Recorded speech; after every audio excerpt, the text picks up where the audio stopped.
I'm Joanne Thompson, a trustee of the charity Buckingham Old Jail Trust, which looks after the Grade 2 star listed Old Jail Museum. We are the English home of Flora Thompson, the celebrated local author who wrote the trilogy Lark Rise to Candleford. This short talk about BBC productions was produced from information in our archive written by the late Tony Webster and books about Flora written by Christine Bloxham, Gillian Lindsay and Martin Greenwood. In 1950, the BBC broadcast 5 radio programmes about her.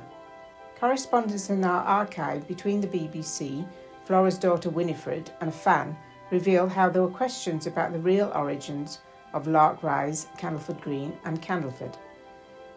In 1956, Margaret Lane, Flora's first biographer, appeared on a BBC broadcast and the script is also in our archive. However, subsequent biographers, trying to answer the question, what was real, have found inaccuracies in Margaret's information. Flora's name was catapulted back into the public's consciousness when the BBC adapted her trilogy, Lark Rise to Candleford, into a television series, starring Olivia Hallinan as Laura and Julia Sawalha as Dorcas Lane. The first episode aired on the 13th of January 2008. The fourth and final series began on the 9th of January 2011 and concluded on the 13th of February after 40 episodes. The Old Jail archive contains a script from Series 2.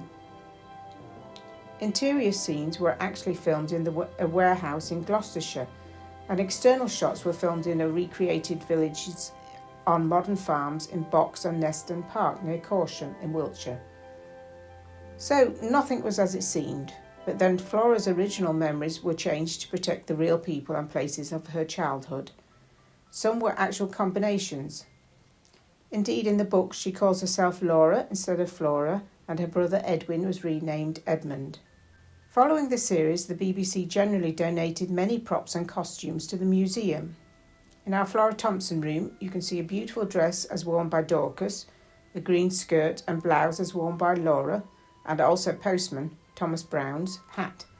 You can even touch some of the many parcels used as props in the post office. Many visitors to the Old Jail Flora Thompson exhibition say that the BBC series is nothing like the book. The late Tony Webster explained this by suggesting we remember Flora was writing about her life as a child and teenager, so probably know little or nothing of the sex, violence, intrigue and romance that went on in the adult world around her. Bill Gallagher, the writer of the series, based the dramatisation on Flora's enduring portrayal of country life in the 19th century, now long since vanished. He imagined what the characters would have said and done and how they would have talked, interacted and developed relationships with each other. Tony was a keen scholar of Flora's life and work and was instrumental in bringing and enlarging the collection in the museum. It is the only viewable collection dedicated to Flora's memory in England. Most of her archive is in the Harry Ransom Centre in Austin, Texas. Many die-hard fans of the original books found little to favour in the BBC series, but it proved to be extremely beneficial for the Old Jail Museum and also Buckingham itself. By raising the profile of Flora Thompson and making her works more generally accepted and available to a much wider audience, many of whom might not otherwise have heard of her. Exposure to works of literature on the television often makes people want to find out more by reading the works on which the TV dramas are based, which cannot be a bad thing. Martin Greenwood, who wrote the book The Real Candleford Green, commentated that the writer Bill Gallagher started the series with Laura's move to Candleford, where the forge and post office were placed in the town rather than the village of Candleford Green. It probably made more of a dramatic contrast between the old world of the village and the new ways of a town, and provided a greater variety of storylines. Martin has extensively researched the real Candleford Green, which is a village of Fringford. Some of the characters at the forge are based on known residents of the village. Matthew was the blacksmith Freddie Plum, and Zilla, the servant, was Ziffer Hinks. Flora took poetic licence by portraying her as an older, bad-tempered servant, when in fact she died aged just 45. Martin found that the BBC series increased the number of visitors to Fringford on Flora's trail. Although there is much she would still recognise about the village, there have also been many changes.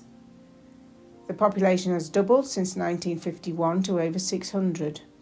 Most of the green spaces have been filled, the old forge shut down, and all the shops are closed.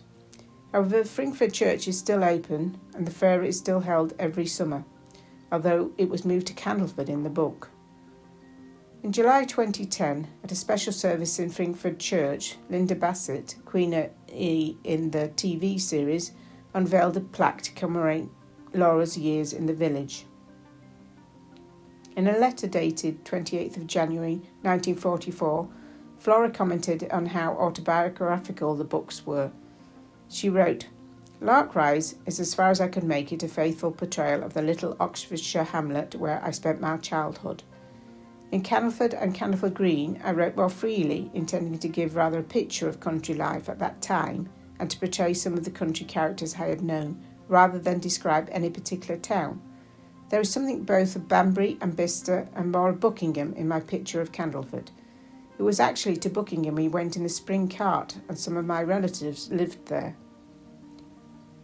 One of the prominent characters in the TV series was Dorcas Lane, the postmistress. In real life, Flora started work in 1891 at Fringford Post Office, which was owned by a family friend called Kezia Whitton.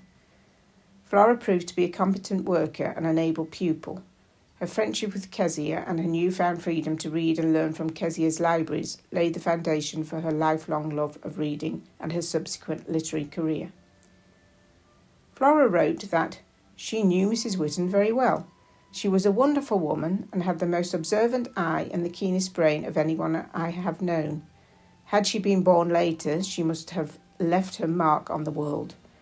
What a psychiatrist she would have made. She was very good to me and more influence than anyone in shaping the outward course of my life.